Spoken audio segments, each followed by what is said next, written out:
Greetings, everybody. Welcome to Discussing Tabletop. I hope everybody's having a fine day. This is, of course, September 19th, 2020. We are on our 162nd episode. I saw it earlier today. It might be 61. We are 161. 161. Yep, another one coming under the belt here. Now, how you doing this week, Joe? It's been a weird week. Yeah, I actually gotta fix my camera.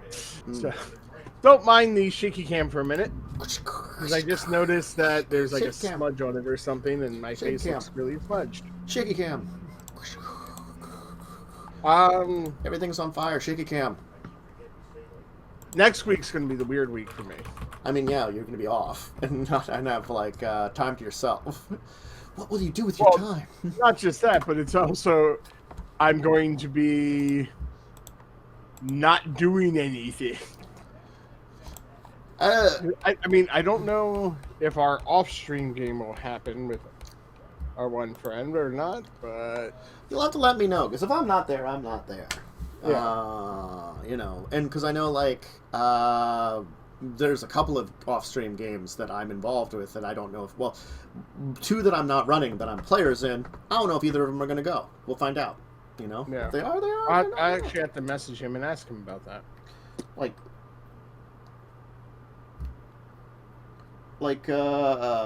You know, our good friend Mads has been missing from a few of those, and we've managed to kind of, like, make do with that.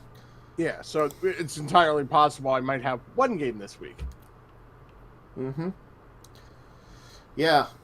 There's a lot of questions about it at this point in time, what's going to be happening. But regardless, though, about, like, actual events coming on this week, which we kind of talk a little ahead of time anyway, we can talk about today's docket, at least right now. The D&D Icewind adventure, it's out. You know, so that's a thing to talk about. PAX Online, it's just about over. We'll talk a little bit about some of the stuff that's come up there. I've only noticed a few things that actually have been, like, important to tabletop. Unfortunately, it's been a lot of, like, indie video games and stuff. And that's been, like, 95% of the emails I've gotten from joining the media thing for PAX Online. And I really haven't hung out in the online, like, channel, because I think I talked about this last week. The online channel, it's everybody's there. Like, rather than, like, oh, hey, hello, nice to meet you, I can talk to you directly, you're talking to everybody. It's a little bit of a different thing. Then we'll talk about, technically, 2 releases by Modiphius. Devil's Run is getting some new releases to it. And A Black Void is getting a print release. And then we'll just go into a regular segment. So it's a kind of, like, light week. But since we're going to take a week off, I figured even with a light week, we should probably have it rather than miss 2 weeks. Light week happens. Yeah. So, yeah. Wait, did you mention the D&D release? Yeah, Icewind Dale. Yeah, okay. I completely blanked there. Oh, that happens. Sometimes you just, like, are sitting along thinking, and you're like, what were we talking about? That's 95% of my existence. What the hell were we talking about? I guess let's start. I mean, not right now, at least. Okay. Let's talk about Icewind Dale, I guess, then, to start out with. I think we mentioned a little bit about it when it originally was announced a while back ago. We kind of talked about it. But it is an interesting setting for it. There have been definitely some, like, games and stuff related to it in the Dungeons & Dragons scene. I can't remember much about the games, because, like, I think they were like one of the computer systems or something. Yeah, I can't remember exactly. Icewind I never played them, Dale so video game. The enhanced edition was for Android and stuff. Well, it's a remake of the 2020 role-playing video game Icewind Dale, which came out on Windows. So it was 2020 or 2000. It was a. I was going to say 2020 would be this year. They had a sequel, Icewind Dale 2, and then the enhanced edition came out in 2014. Enhance this, Mark. Yeah, so it's been out like a long time at this point in time for the video games based on Icewind Dale as an area, which again, it kind of describes it pretty accurately. And apparently, you can get it on an Android for $10. Yeah, the 3. Enhanced edition. Lightning has mentioned he thinks there are 3.0 rules, and that sounds about appropriate for coming out in 2000. That was right around when 3.0 came out, so I can understand if they were... It was like Neverwinter Nights. Neverwinter Nights came out around that time, too, and that was actually the computer one that I got into. So that's what I can say. I played Neverwinter. So why does Master never take boots off? I thought it was... why does Master never bathe? that was one of them, but it was also, why does Master never take boots off? Like, whenever you would go into a bed... you would keep your boots on. I forgot about that. Yeah. So there was a lot of little ones like that. Why does Master never... So, I think we talked about the story before a little bit. You go into the Caves of Hunger, an icy dungeon, Mad Wizards of the Arcane Brotherhood, Wrath of a Winter God, all that kind of jazz that you enjoy in, your frosty adventures. And this cool-looking, looks like Owlbear Man with horns. Owlbear Man! Or Goat Owl Man? I don't know. I think it's supposed to be a certain type of creature, and I just can never really figure out what it's supposed to be. And you are accurate in your assessment that it's $50 for the book. Yeah. But it is an adventure for... $49.95. Somewhere I'd seen when they told you how many players. Levels 1 through 12. Thank you. So, I mean, it's a pretty decent-sized adventure, theoretically, if it's 1 through 12. So, I mean, $50 for, a pretty decent campaign. It's not bad. I mean, Curse of Strahd, it's $50 if you want to get the original. Though, if you want to get, the enhanced one in a coffin, knock yourself out. I mean, and the D&D adventures are always pretty good. I've never really had a huge complaint about any of them. Granted, I've only done a few of them. So I know there's some ones that are... The earlier ones are less popular, like the Wrath of Dragon Queen series. And there was one other one that I think didn't get quite as positive review. But, since Curse of Strahd, I think they've been done pretty good. I think Curse of Strahd's, they're kind of, top tier. So yeah, it's like an owl minotaur. Yes, I don't know what it's supposed to be. Alatar. Alatar seems accurate. Again, the alternate cover looks cool. The alternate cover looks cool, where it's sort of like the Alatar's face, right in your face. They definitely have an interesting style for their alternate art covers. I do have to say that. Yeah. And it's like a style that they stick between all the books, so that's kind of cool. That might be the Frost Maiden, because the rhyme of the Frost Maiden. Maybe the Frost Maiden's an Alram man. Or woman. Alram woman. She's an Alram man. Wait, what? Oh, sorry. I meant man as in, the pejorative, but, then I'm like, wait, no, I should probably stick with gender rather than, because it's confusing then, rather than, person. How's that? Alram person. So she's an Alram person, maybe? Maybe that's Alatar. The... Alatar? I like Alatar. That may be Alatar, yeah. And she's the Frost Maiden. Boop, boop, boop. Let's get frosty. I mean, the setting's neat. The Icewind Dale games have a pretty good following, so it's an interesting area to explore. It's not the Sword Coast, which a lot of the adventures have been kind of Sword Coast focused a lot of times too, which is good. Granted, then again, we've had some experience in going into other areas, but it's more favored. And but can you save 10 towns and shed light on the bone-chilling locations surrounded near them? These frontier settlements of Candlelight civilization known as 10 towns. Are they actually 10 towns? Or were they originally 10 towns? They're still called 10 towns because they're a civilization called 10 towns. That's a good question. I know. This is a question that I could probably Google and find out. And 10 towns. The horrible puns in Icewind Dale. The adventure is a dish best served cold. Mm-hmm. Can you tell me, are there actually 10 towns? 1, 2, 3, 4, 5, 6, 7, 8, 9, 10. As of the 14th century, there were 10. As the 15th century, there also were 10. There might still be 10 then, I guess. Are they the same 10?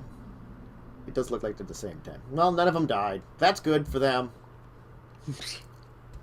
Around the time of the Battle of Icewind Dale. That was a thing, apparently.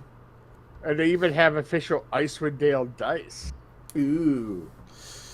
I mean, if you need a venture, definitely. I wouldn't be against, checking it out at some point in time. But I've said that about a bunch of these adventures, and I haven't gotten to them. So maybe at some point. I mean, I've been a little better at, thinking about, throwing random games into places, especially ones that are a little bit more, they got an end, or kind of based off of one of these adventures and kind of taking it on your own. Because, Curse of Strahd, I could run Curse of Strahd on stream, and it would be so different than the way I ran it with you guys, you and Megan, back in the day. It would just end up differently. And there's a lot of things you can do to end up differently. I know my friends Will and Josiah, don't get to hang out with them as much. But Josiah is running a basically version of Curse of Strahd where they're doing Western. Where, Strahd's the corrupt governor, and they're doing, it is literally a Western, then, they're doing it as. So it's like doing Wild West version of Curse of Strahd. It's neat sounding. It's a nice experiment, and I'm sure you can do it, but it shows you can do something very different with it. And that's the kind of impressive thing about it. Where you have, traditional, gunslinger villain, as Strahd. Except he's also a vampire. Anyway. Icewind Dale, it came out. It came out this week.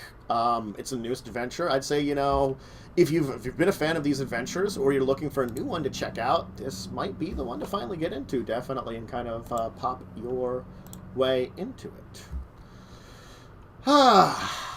Yup. All right. I think as much as I would like to continue talking about something that we can sort of talk about, we should probably move on to some of our other various topics. And the next one, of course, was PAX Online. There's a few things I can talk about for PAX Online. I think the main one is the one I could find very easily in my messages was Pandasaurus sent me stuff on their Dinosaur World stuff that they're working on. It's a Kickstarter coming out in 3 days. That's pretty close. Yeah.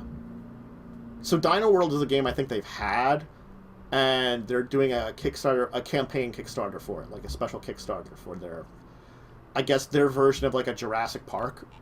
I feel like I remember Dino World. Do you remember it? Vaguely.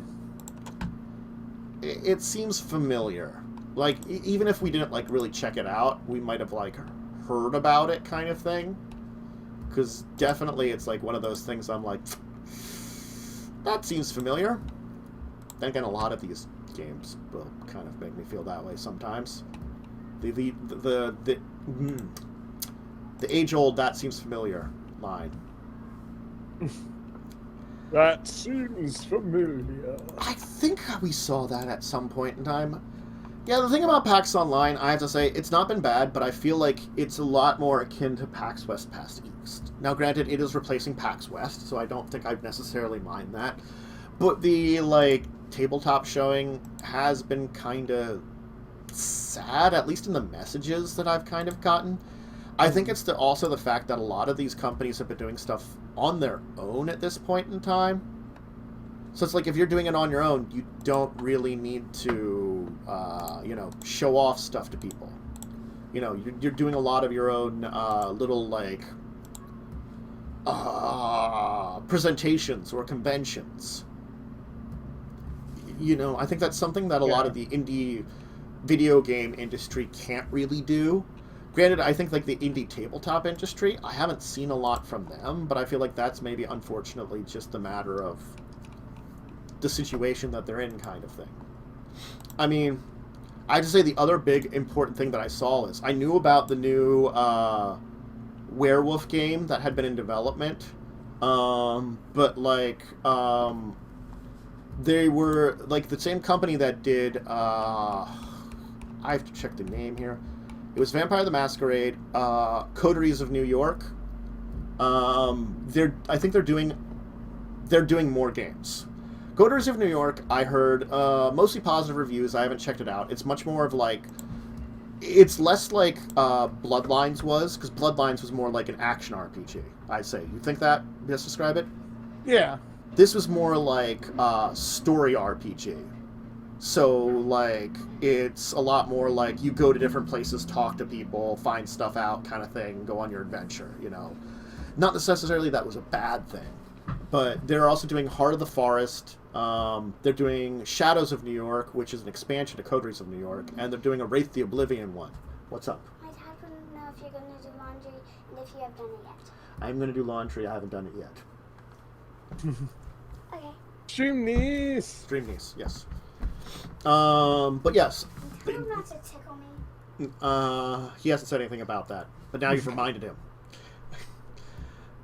Like the Werewolf Apocalypse one was kind of interesting, because the thing is, we've had a lot of vampire adaptations, but we have had zero for both werewolf or wraith at this point in time.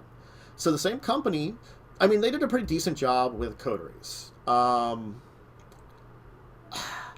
I'm curious as to how, like, the Werewolf the Apocalypse one's going to end up, because it is much more of a combat system anyway. Like, if you just look at Werewolf on its end and compare it to Vampire, Vampire is more politics, it's more manipulation kind of thing. Werewolf, you're combat. Combat, it's what it's supposed to be about. Werewolf's answer to most things is fight it, punch it in the face, you know? And then, like, Wraith, that's much more interesting because you're kind of a ghost. So I feel like that one works very well with the Coteries of New York kind of style of things, where it's like, it's I don't think it's necessarily the same thing, but it is reminiscent of a lot of those, like, you know, like things like Deja Vu and Shadowgate back in NES, you know, those like point and click adventures a little bit more. It's more like visual novel with point and click elements and kind of a role-playing-esque thing put on top of it, from what I've seen of it. Like, I could be not describing it perfectly, but, you know, for Coteries of New York. It's been on my wish list for a while, but the Shadows of New York seems like an interesting... It's a standalone expansion, so it's like, you know...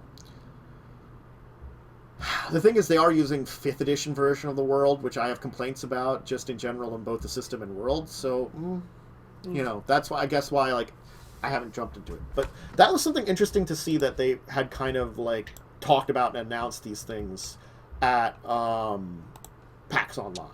So, like, again, like, that's, though, technically video game adaptations, so, like, I don't know... God. Yeah. And I mean, so, like, there's some interesting things definitely out there. I don't know. That's the best thing I can say about a lot of these, like, things that were here. It's the problem, there was a lot of things that you could, that there was to check out, and a lot of it was, as I said, video games, so... A few tabletop things here and there. Some of them are interesting. Others, meh. So, PAX Online, I think it was still relatively good time. You know, they did a good job with all their announcements and stuff. So, more power to them. It seemingly has gone well, from what I've observed. So, I mean, nothing's going to truly... Well, I think it's like... replace the actual being there. It's very true, and I think it's also coming down to the fact that I kind of have to constantly, like, kind of push forward a little bit that, like, this kind of thing is just not great for the tabletop side of stuff. It really isn't. Because the idea a lot of times is that you can have demos of games and have people try out stuff and have people do it. Like the RPG side of it. No, don't fall over, fan. I need you to kind of give me a breeze in the background, not directly. But like I said before, there are ways around that. Oh yeah, there are. But like, it depends on how good you are at doing things. It's sort of like if you run through tabletop sim, you could have like a special code to be able to for a access of a game for an X amount of time to sample it. Yeah. And I think they did a lot of like timed demos anyway, it looks like, for a lot of games, which is a good way of doing it, so you can kind of do timed demos on your own. But that gets to the video games. Like, that's why video games work. Like, things like Tabletop Simulator actually take some work to put things together in for. It's not something that's really easy. Like, I've like looked into it a little bit before.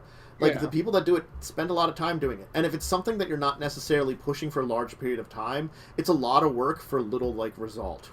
Yeah, but if you're bigger, it's better for the bigger companies, I'd say. It is incredibly better for the bigger companies. Like the if you're going to do multiple shows in a year, it's worth it. Yeah, but again, I think a lot of the tabletop industry is just hoping to get back to physical conventions because that's much better for them, kind of thing. Oh yeah. So it's sort of like, who knows when that's going to start happening? Yeah, it's like we don't even know. If I mean, Unplugged is 61 days and 20 hours to go, and and registration hasn't even opened yet. It's unfortunately very true. They haven't like announced anything, said anything about it. I could probably check the PAX Twitter. I'm on their site right now. How about their Twitter? I haven't gotten on their Twitter. Twitter at PAX. They're probably talking about online more than anything, I think, right now is the only thing. Yeah, probably. 504 hours of content to go, 144 to go. That was 13 hours ago. Yeah. That's like, well, crap. Yeah, I think the unfortunate thing is we're not going to hear a lot about it. We're not going to have a decision until after this, which is both a sad thing and a good thing, I think, in a way. They don't, like, interrupt a lot of their things. Like, sometimes... Yeah. Like, if it was, like, another PAX Online, they might have thrown out an announcement during it, I think. Yeah, like, the latest news in their news section for PAX Unplugged was from December 17th, 2019. Yeah, which is quite a ways away. Well, no, that was last year. That's what I mean. Time they put something up, yeah. So it's just like, who knows?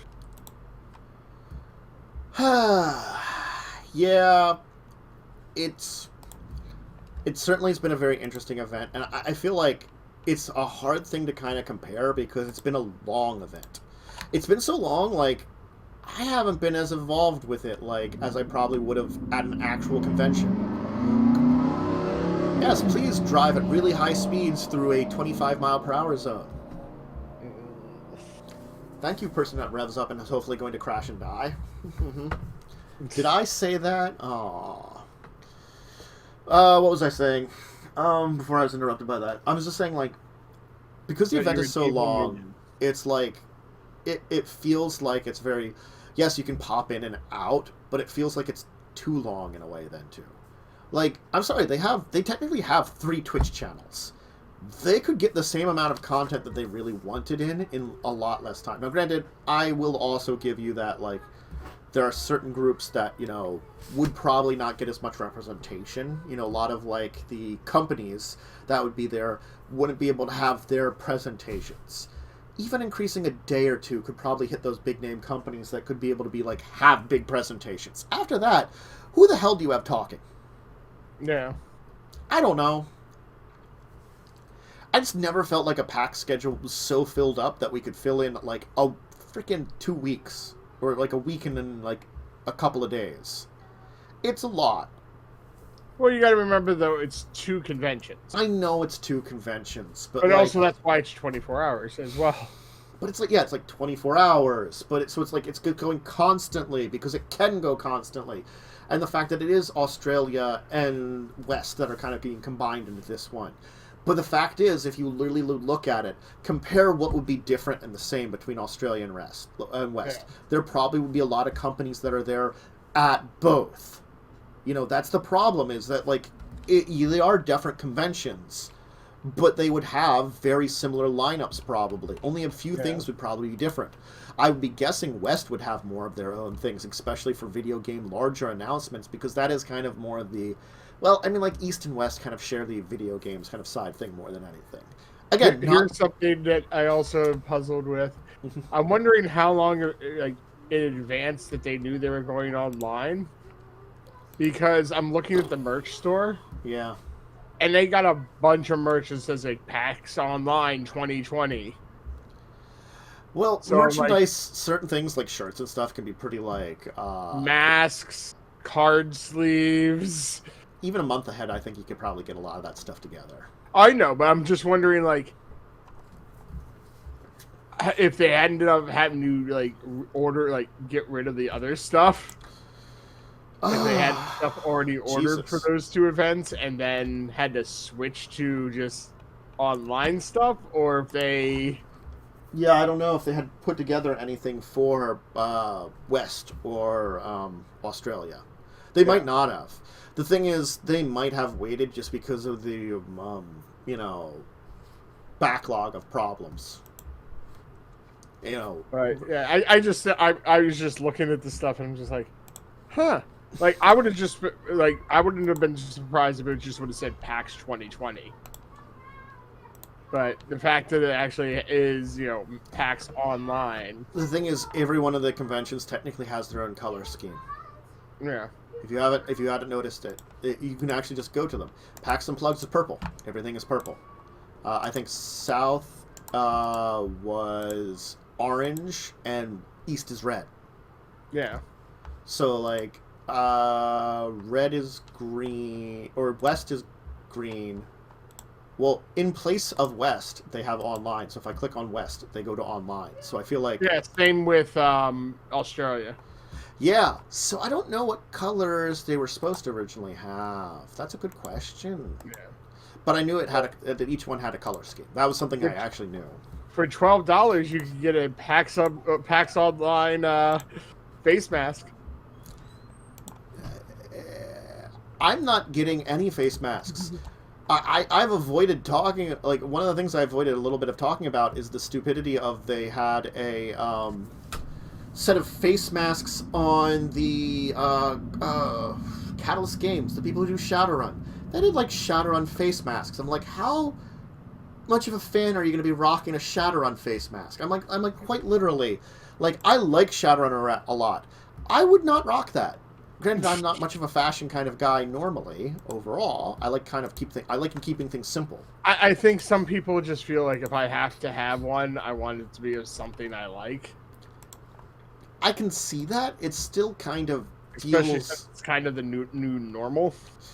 It still feels really silly.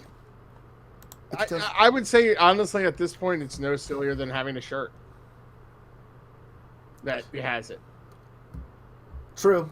Again, like, I wouldn't go for a shirt normally. But I'm just saying, you know, in that respect, I mean, I've seen more ridiculous stuff like that. That, like, there was a company that came out that you can have your actual bottom part of your face printed on the mask, so your phone face recognition will still work while you're wearing it. Yeah, there's some weird crap out there. Yeah. Apparently, Lightning's just going to wear a hockey mask. I mean, Jason Voorhees needs I was going to say, is he going to carry a machete with it? He should. I'm just saying, like, Jason was ready for this. Also, the entire, like, invincible undead that, you know, like, can't really be killed kind of thing helps, too. But, you know, hockey mask. You're already on top of it. Though I also feel like hockey mask is not really the right type of mask. No, it isn't. It's not going to help you. Look, I probably should have said that first. I'm not going to argue with that. I just, you know, I started my entire thing a little bit beforehand, and just, it required a little bit to, like, work into the right spot there. So, yeah. PAX Online. It's been an interesting event. As much as, like, again, like, I've done a little bit of, like, participation here and there. It's just, like, It's the same way that I'm not great at signing up for games when I'm at a physical convention. I usually forget to sign up for games in a online version. I mean, what about you? Wow, some of this stuff is... I feel this way at the conventions too, but definitely online. Some of these things are so overpriced. Elven dice set of 7, $145. That is expensive. That is just expensive to an extreme degree. That is wow. That's an expensive dice set. I got solid metal dice the last time I went that are very nice, and they cost me like 40. Yeah, and they're solid metal. You know, that they're like crafted metal. You know they're going to be more expensive anyway. But dice, that's not bad. But 145? I also feel like dice are kind of like a shtick kind of thing right now. Like people like just know how to like get you on the dice pricing, unfortunately. Yeah. I mean, they look really nice, but again, like, and they have elven lettering. I mean, I like dice as much as the next nerd does. It's just every time I hear about it, I'm like, they're taking advantage of us with this dice. Those jerks. And apparently this dice set will bless all your rolls. Okay. How? I don't know. Dark magic? Imbued with the radiant light of Lathander, this dice set will bless all your rolls. Wow. That's a thing. That's a way of saying it. Look, I'm just gonna say I'm not really sure how to respond to that one there. That's a very interesting. Well, that's for the gold ones. Now, if you get the blue color, which are the Omen dice set of 7, they're only $135. They're $10 cheaper. But they're not. And they're the blessings of Tamora instead. Well, Tamora apparently just isn't as good. But it doesn't say that your rolls will be blessed. No. She's just like, yeah, I made these for you, but it says, yeah. It doesn't say blessed like the other ones, so that's why they're cheaper. Well, poop. But it's executive grade.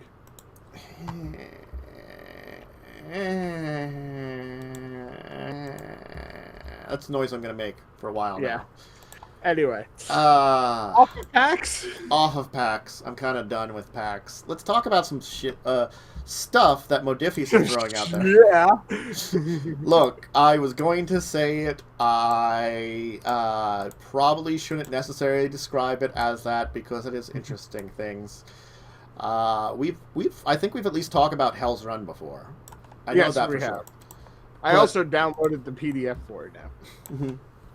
It's 12 pages. Or Devil's Run, I mean. Or Devil's Run, yeah. Yeah, I mean, like, effectively they've announced that they are planning out some,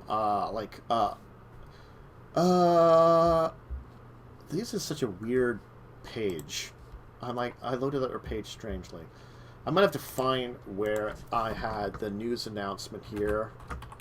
Because, like, their page is like loading up so weirdly. It's one of those days, you know? Yeah, it gives you everything on it, the one you linked it to me. Here we go, I found what I saw. The big thing is that, like, I think previously, Devil's Run, when it was released, it was just pretty much the PDF. And I think the, where is it here? And the now they have the full. They have a full physical core rulebook printing. They have also the GM screen. The dice set, a coin set. They're actually like it's like originally when we were talking about it. It's at that point in time where it was sort of like, you know, we did our Kickstarter. Here's our fulfillment. But I guess there was enough popularity. I can only assume that it's actually getting like a proper Modiphius release now, because Modiphius does a lot of this. They like the their core rule book is 40 British pounds. Yeah. They like their dice sets. They like their little like objects too to go with things. They like their Game Master's screen and toolkits, which I never really have a real problem with any of those things. You know, if people like those things and want them for their games, more power to you. You know, getting custom shit. Custom shit is the blame. Still bothers me. What? That guy's face on the cover still bothers me. As much as it did the first time we talked about this. Oh, yeah, he's got quite a face to him. He just looks really weird, and he's screaming. Yeah, with like double swords, like no, with a sword, and the other one's like a pitchfork. It's like a war pitchfork. Oh yeah, you're right. Well, like a spear kind of thing. Oh, so a spear and like a serrated machete. He's like, yeah, it's serrated machete. A giant pick on the reverse end for the hilt, and then it looks like a giant spear with like a fork top. I mean, he's having a time. He's doing some things. He's trying to murder some folks. He's doing his. And he's got a spiked knee pad on one of his legs, but the other one doesn't have it.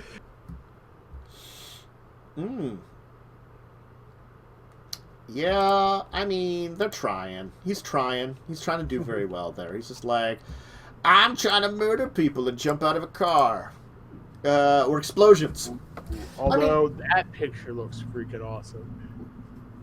Sorry. Yeah, I mean, it's post-apocalyptic driving game. It's Mad Max. It's Mad Max, the RPG. Yeah. And it's the 2D20 system that, like, if you've ever tried it out, like, we tried it out, the 2D20 system. We tried it out with Star Trek, and it's the 2D20 system that they use for all their games. Just adapted to the different things, and, like, with, I guess, other, like... It's like, I have to say, like, not all D20 systems are the same, which is incredibly accurate. Not all 2D20 systems are the same, and would probably not be compatible at all. Probably the character sheets are completely different in the very ways that they do them. They are still just the basic... Devil's Run with Star Trek.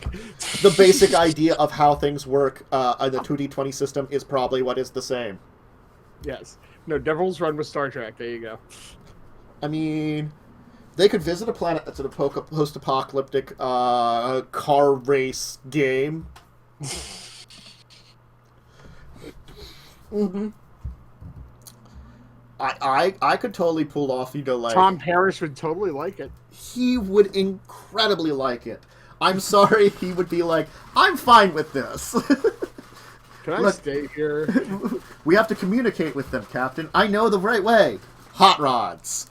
Souped up hot rods. The more leather and spikes, the better. Remove lots of layers of clothes. We have to blend in with them. God, now I can't get the idea of the Voyager crew dressed up as Mad Max characters out of my head. A lot of tourists would work, too. Which one of them would have the hockey mask, like the hockey mask guy? Tuvok? Kim. This is really uncomfortable. At least I didn't say Neelix. Yes. He would not be intimidating. No. He would be the opposite of like, can we just conquer these people now? Do you have water or gasoline? What is this gasoline you speak of? I mean, like... I just feel the idea of, like, you know, when you're forced to, like, visit primitive societies and kind of hide with them and avoid actual contact is always kind of a hilarious thing in Star Trek. You know, it's like, we can't break the Prime Directive because we can't let them know we're here, but for whatever reason, we gotta be here. Ah, shit. Well, we were watching this advanced civilization through a cloaked... blind spot, and our cloaking device went down, and yeah. I mean, I think when we talked about it before, it was we talked about how it was an interesting system, and playing in like a Mad Max style world would be neat. Yeah, there are a lot of post-apocalyptic worlds, but this is kind of like feels like a very classic kind of post-apocalyptic world where they don't actually have a lot of this, because like. I feel like no one attempts to do a Mad Max because a Mad Max is its own thing, you know? Yeah. And, you know, everybody usually goes out with, like, Fallout. You know, where Fallout, you don't have that entire kind of card chase. It's like a ruined world where there's like small settlements and you kind of wander in between them, and the wasteland in between is awful and filled with mutants and radioactive things, you know? And like that's oftentimes more along the lines of what you go for that kind of thing. So yeah, I'm glad that it's seeing more love kind of thing, because it seems like they're at least putting out more stuff for some of their low ones. A couple weeks ago, it wasn't like major enough to mention, but they were doing also another thing for John Carter of Mars, which they did how many years ago when we talked about that, when they did the RPG for that? Yeah. So I feel like they are doing a good job of like not forgetting some of their like RPG series, which are very interesting. It's not just Conan and Star Trek for them, at very least. Yes. So more Conan Trek. I mean, isn't that just like the mirror universe a little bit? Yes. Anyway, if you need to fight a lizard person, you got the gourd. That's very true. But would he count as a serpent man, and would my star medal banish him back to another dimension? No. Because he's from this dimension. Well, fuck him then. He needs to go back to another dimension. Set has been waiting for him for like 20 years. Set's been like, I'm impatient. I'm a giant snake. So when you showing up? When we hanging out, bro? Stellaris Star Trek mode. How the hell does that even work? Is he just doing federations in Stellaris? Against really aggressive empires? I'm curious. I've never played Stellaris, so I don't know. The Stellaris is like... You've played Civ 6, right? Yeah. Civ 6 in space. No, Civ 6 is Grand Strategy Light. You know, incredibly Grand Strategy Light. Stellaris is baby's first Grand Strategy. Let me put it that way. If you can play Stellaris, you can get into things like Crusader Kings 3, which is just insane. I'm curious about it. Okay, so Star Trek mode is mod. I figured it would be a mod, that they're doing like a Star Trek mod, but it's like it's civilization building in space. It's like the idea that your alien race has settled on your planet and you're beginning to spread out into the galaxy. You know, you found basically faster than light travel, so now you're beginning to explore. Ooh, FTL. Yeah, so it's like there's like hyperlanes that you discover that you can get into. So like, there's a network of hyperlanes across the galaxy, and it almost sounded like you said Hitler lanes. No, I don't know what you're mishearing there, but you're like hyperlanes. Yes, I know, but you just when you stumbled there, it almost sounded like that. I'm like, I hope not. I think I was going to call it something else entirely, and I don't know why you went that direction. That's a really weird direction to go. I don't know. That's a really weird direction to go. Anyway. That's what hit my ear for some reason. Yeah, Stellaris is fun. I've always had a lot of good times with it. I don't mind a single-player game here and there. And multiplayer is fun, though it is very hard to do multiplayer and not kind of be a dick. I've learned that, too, when playing some multiplayer with Lightning, Umber, and Worm. But anyway, our last main topic here is another thing by Modiphius. I think this has been out for a while, but what's going on here is Black Void. I feel like... I don't know if Black Void is something that Modiphius did. Because the big thing was that they are putting out a physical copy of it too now. So that's something that actually is coming in, is physical copies of some of this stuff that there wasn't physical copies of before. I mean... I'm not really, like, saying, like, you really need print editions of everything. I like print editions of games. Hell, that's why I bought the Star Trek book. I like print editions, you know? But, like, Come on. What's up? Can I please have your card? My dad wants it. My what? Your card. My card? What's he need it for? We're going out to Walmart. Okay. Bring me my wallet. I've got a note where it is. It's on the coffee table right now. Because I was going to wash those pants that it was in. Oh, yeah. Wash those pants. I mean, I gotta. They have a quick start. They're for free. The first adventure, Flight of Salvation Square, is out. And I think what this is It sounds like the core rulebook has been out more, or I don't know, because I'm like trying to read up on this. Dark dealings in the shaded smoke. I don't know how to pronounce that. Yeah, I'm not sure either. Mm-hmm. Sauk? Yeah. Sauk? It's more black. They're doing what they're doing is, I think this is another thing about like, they're doing more stuff for these games. They're taking some of their smaller games and doing more stuff for it. I think that's the best way that we can describe it. They might have already had the physical PDF of the original one out. They just had only done the book before. I'm not sure. Sometimes these news announcements are really hard to understand. There's a Distant Past. It's like a dark fantasy game. My card's not in here. Did he already take my card? Then I do not know where it's at, because I put it in here earlier when I brought it out of my wallet. Oh, no, here it is. It accidentally slipped into the wrong area for whatever god-awful reason. I don't know why. I thought I put it away properly. It's the usual. Yeah, I don't know if we've talked about Black Void before. I don't think we have. No, I don't think we have. It's an interesting sounding RPG. It's kind of like Distant Past, bastions of remnants of humanity, awful things going on, that sort of things. We might have mentioned it back around the time it was coming out, because it's post-Babylon, where they discovered Void something rather, and scattered the people. Oh, we did! And scattered the people of Earth to the stars! It was like primitive humans got sent to all space things, and the survivors. Oh, you're right. We did speak about it. And they're all like planets now, because it's like a weird thing. Because it's like both Distant Past and like futuristic and apocalyptic all in one. I remember this. It's weird. It's cool that they're putting out an adventure for it, because that's a great idea, because I had no idea how the frick I would play an adventure with this kind of thing. It is a quagmire of a lot of freaking ideas in one, it seems like.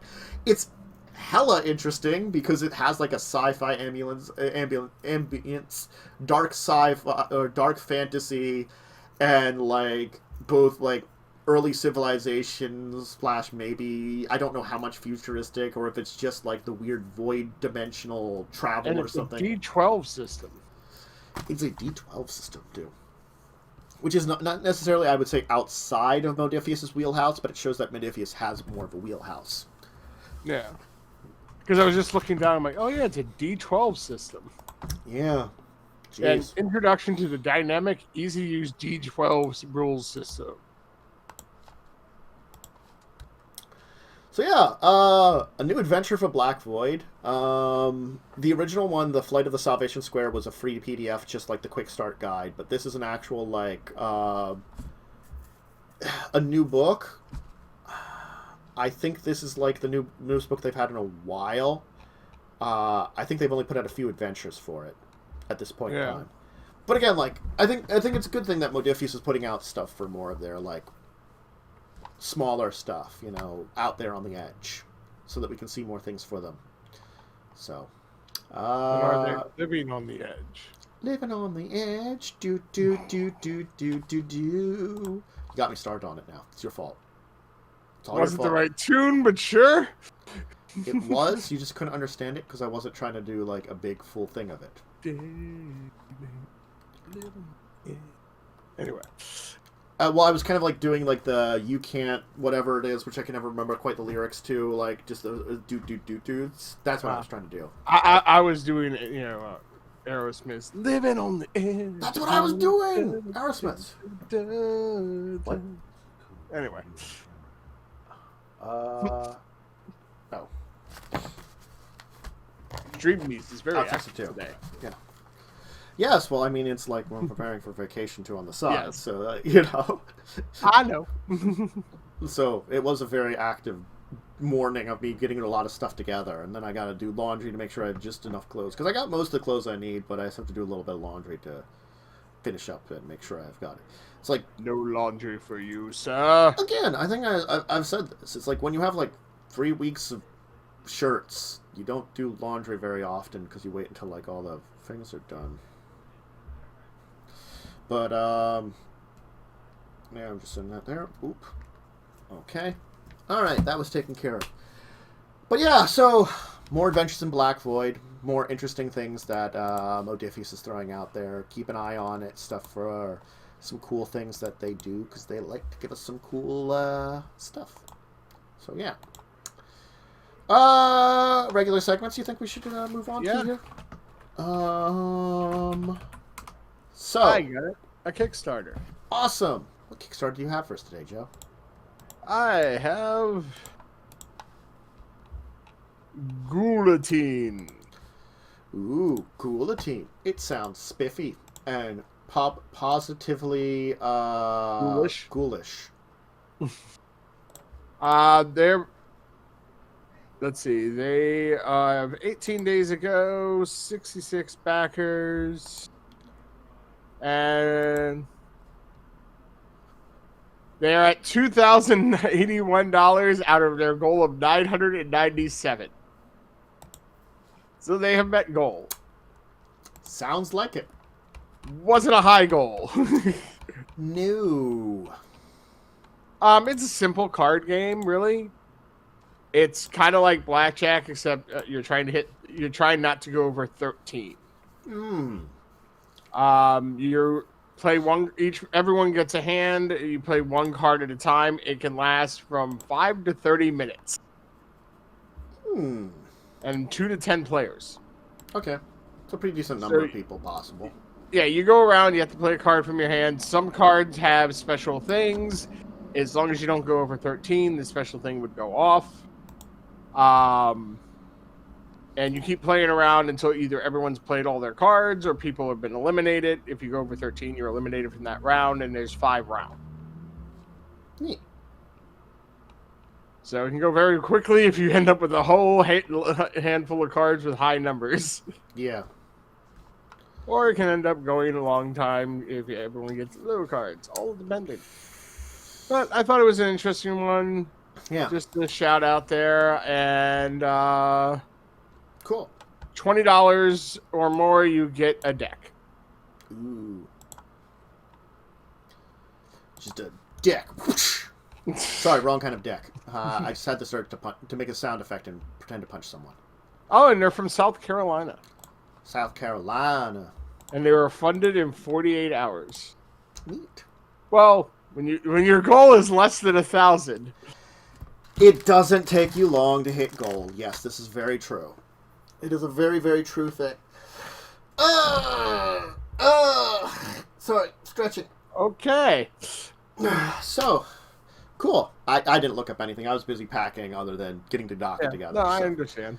Our week in tabletop. Sure. We started with grinding gears. I think things went all right for the session. Yeah, you learned some things about the mistress finally. Yes, things that were very useful to know. I will definitely say that. It definitely tapers how our kind of plan will work out. Certainly, but again, like it's like. I'm interested to see how things will evolve in the game at this point in time. I'm going to put it that way. So it's good to find some information. Just in scheduling things, we are going to be fast-tracking some stuff. Well, so then, like, it's like I would like to have an ending. I think we all would like to have an ending, and it's the unfortunate that, like, real life is coming upon us faster than we all hoped. Yeah. And that's a problem. But that can come up. Sometimes you're not noticing that real life can just hit you. And then, so yeah. So got a new ship, got some information. It was pretty awesome. Monday I did the Pathfinder 2nd Edition game, run by our mutual friend. It went well. We saved some goblins. We learned that, oh hey, there's still some problems in this place, but we captured a person that had tried to burn down a place back in town, delivered him back to town, and then we're like, we're going to head back there and continue our exploits of exploring that place. That's kind of where we got to. Then Tuesday I didn't have either of my games because lots of issues on the real life side had come up into existence, and we'll just put it that way. I was pretty distracted on that Monday night, and real life stuff came up then. Then we did have Star Trek, because I was feeling better by Star Trek, and I wasn't running anything. In which... We epically saved a ship crew. But you mean them out just in time before they were blown up. Yep. Massively did some surgeries to eliminate some brain parasites. Yep. Made friends with some Romulans who then blew themselves up in order to fight some parasites. Did epic repairs on the ship and investigations. Captured and then presented a... Oh, go ahead. Yeah, captured a Klingon who had escaped with a parasite in him. Oh, yes. And then did expert negotiations with the Romulans to get them on our side with trying to defeat these neuroparasites. Because we're like, we didn't blow up your ship. They blew themselves up. Here's evidence. Please and don't here's a hurt bunch us. of evidence of everything else that we found. Oh, and here's 2 of your citizens that we saved and got the parasites out of. Yeah, I think that was like the really big one of like, hey, we saved a couple of your dudes. Here you go. They're okay now. And they can, tell you exactly what they can back up what we're telling you. They're like, they could be like, we had horrible brain parasites in our heads. It was awful. And we're like, yeah, you did. We totally removed them for you. You're welcome. Please stop hating us. And then we're on our way to yet another place where there's an Iconian gate, which is an entire another problem because it's, that the bugs are going to use it to come in. Yeah, because they've got one apparently on their homeworld and one on this place that's on the edge between Klingon, like not in anybody's space, but near like Klingon Romulan space. So, yeah, whoo, lots of issues. We still have stuff to resolve. Maybe still space combat at some point in time. We'll have to see. So Star Trek was fun. And then I did Carrying Crown where they finished it up. They enjoyed their battle with the Lopper. Their battle with the Splattermen. Yeah, the names are just silly. They're silly. They are supposed to be D&D medieval serial killer names. Expect the word silliest. Anyway, yeah, the evil wizard ghost was kind of a dick and kind of hard to fight because, again, like, it came down to a couple of various issues. One of the main one being that people couldn't do a lot of stuff, unfortunately. And it was a matter of, like, understanding the system, too, a little bit, unfortunately. So that ended up being a problem. And it caused some issues that I just had them win. And also the dice rolls really, really, really were bad for them. I mean, it was certifiably bad dice rolls. The amount of people that could not hit an AC 14. Like, if it was a really high AC, like, it was an AC of 14. And they are 3rd level. Granted, like, 3rd level means by then, most of them should have a base attack of, like, either, like, 2 or 3. That means you get plus 2 or 3 to hit a 14. You should be able to hit that with more than a 50-50 chance. In 11 rounds, the number of hits were just somatically no. Just no. It was certifiable, so I'm just like, no, you just defeat him. I'm sorry. Like, they could have maybe survived a few more rounds of battle with him and then defeated him, but, like, I was just not going to deal with it at that point in time because the dice rolls had screwed them so much. It was certifiably bad luck. Like, if it's just a little bad luck and it gets you killed, that's something I'm willing to, like, say, like, it was the dice rolls. The dice rolls here were just so bad. I'm like, I'm not going to kill you if, like, everyone's luck is absolute shit. I'm not going to total party wipe because of that. Because that's not them doing something stupid. That's just luck. And that sucks. So yeah, we had Children of Wrath then, which you made some association with some giants, and then also made some friends with some minotaurs. And next time you're going to be heading to meet with Wintress's family. Yes. Yeah. So that'll be a fun time. And a level. Well, yeah, I felt like I was going to give you a level. Hey. I get to finally get my next roguish archetype, which I'm going to be able to now speak with the dead. Ooh. and get benefit on of 1d on a d3. I have to roll to see what kind of benefit I get. One would be to speak, read, and write a language of my choosing. Mm-hmm. Another would be get a proficiency with some kind of tool, or I forget what the third one was when I do it. Ooh. But technically, I already speak with the dead. I speak with Max all the time. Yes, this is an accuracy. And the people in my head. I mean, you don't. It's less you speak with them and more that they scream at you and like curse your very existence for like being alive, kind of thing. Yeah, well, I've come to terms with it a bit. That's important with the entire, like horrible, like amalgamation of many souls kind of thing. Very important. Indeed. So no, and I think that was our major games for the week. It was a pretty good week of games for those that we did have. I mean, like... Oh, and you finished up your Friday game, didn't you? We did finish up our Friday game. Now, granted, it's not role-playing, but we did finish up The Forest for... I think this is my either third or fourth time actually beating the game. I think maybe third. Because I've seen the previous two endings. I know both of the endings. That's why, like, when we got to it, we're like... Me and Blaze were like, just choose the ending of your choice, and they couldn't really make a choice. We're like, hey, look, here's how it works. There's this one ending, and the other ending is technically the canon ending, and you get more scenes. So we're like, if you want to see more scenes, and it's the canon ending, that's the other one. We weren't going to tell them until there was kind of a divide between voting for it, and technically speaking, you needed everybody to activate whatever one. The one of them, you might only needed one person to activate. Oh, damn, I keep breaking this. But the other one needed everybody to agree to it. And that's you murder some people to save your son. I mean, technically speaking, you were killing cannibals, but it's sort of like, you basically do what they do, because they brought down your plane, and you're like, you need to, like, use their evil artifacty rituals to, like, save your son, and it requires not mutants to do it. So... So you bring down the plane, and then he's totally all right. And there technically is a sequel game that they were working on that was announced last year, which is really cool. I knew they were making a second one, but they do have like a teaser trailer for it, and it looks much better than the first one. And if it's the same kind of gameplay, I had a lot of fun time. Again, we built two giant towers and had them like lord over each other for a brief period of time before we just went and did the ending here. It was pretty good. It was fun. I liked it. I would have liked to get more of the achievements. I was trying to get those. They were just borked.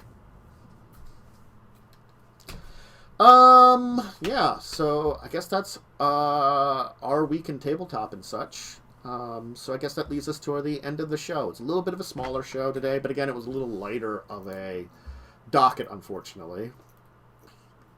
So, if you have any questions for us, you can throw it here into Twitch chat if you're here.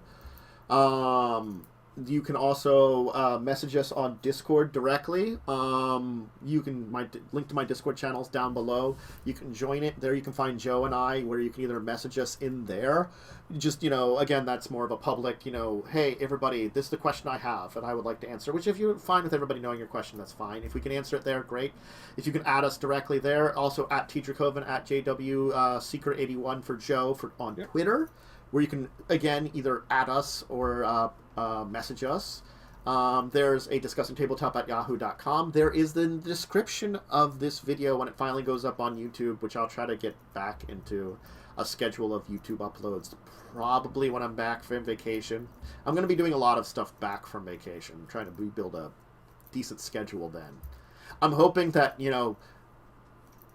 doing something where I have no choice but to go to bed at like a reasonable time, because there's no reason to stay up late, will actually fix my sleep schedule. So, I mean, like, Lightning, any questions you ask, usually I answer there right in front of you. Anyway, because we talk. So, it's like, yes, you have questions. I usually answer them. I'm right there. But yes. Yeah, I think that's everything. Jeez. It was definitely a little bit of a shorter one today. Yeah. Actually, we're not that much shorter than usual. Because we kind of rambled on a bit. Yeah, no, we did ramble on about a few things, which does help kind of add a little bit to our timing, which isn't bad then. But, yeah, for those of you who joined us live, thank you for joining us. For those of you who watch this at later on, when it finally does go up YouTube, probably sometime 2 weeks from now, if I can get back to my normal schedule of uploads, I'll try to write up a pretty intense schedule for uploads and figure that out, you know. I actually might be able to do some basic edits while I'm away and set up things for it. I wouldn't be able to upload it, but I can get things together. I'll think about that. I just thought of that I could do that. Because I technically think I have Lightworks on the other computer too, on the laptop, which I'm going to bring in with me. Which means I could do edits there. Just the basic cut-ups, which I do for a lot of these Twitch shows. Anyway, I just thought of that. Anyway, yep. I'm going to be doing something a little later on today. I'm going to be joining a group of people doing Among Us. So I will have an announcement. I think that's at 6 o'clock if you want to check that out. We'll be doing that for a bunch of hours. So it gives me, you know, I got a bit of time to finish getting all my stuff together, laundry and such. Before that. So if you people want to check that out, I'll throw that up onto my Discord and Twitter when we're doing that. Which I'll probably be talking with a pirate accent because I wasn't going to do it here. But there, I will talk with a pirate accent for Happy National Talk Like a Pirate Day. Oh, arr, matey! Yar! I'll be talking like this the entire time. 'Twas not I who killed all of you. Pirate? What? Why are you Scottish? Yar! Because me pirate accent kind of accents like a little bit like this. You're a Scottish pirate, aren't you? No, my Scottish accent is a little different, actually. Like it comes from a similar kind of tone, but it actually sounds different. It's, laddie, I talk kind of like this a little bit, so it kind of has a similarity in the cadence and the way I do it, at least in the tone. But if you look at how it's actually spoken and the words I'm using, they're very different. I kind of tried to do a little bit of the Scottish girl.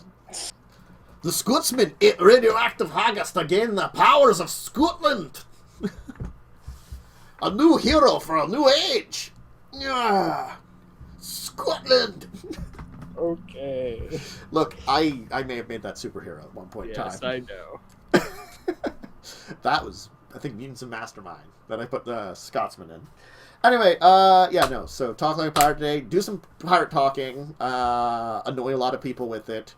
You know, it'll probably for me be a little bit more of a belated birthday kind of stream too thing. So enjoy that. Shiver your timbers.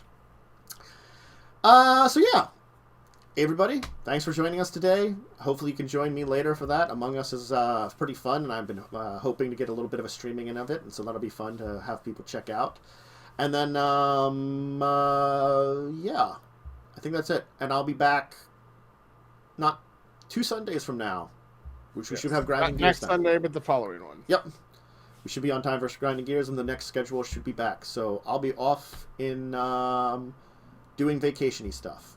I might show up on my Discord. I probably will, because I will have at least data on my phone.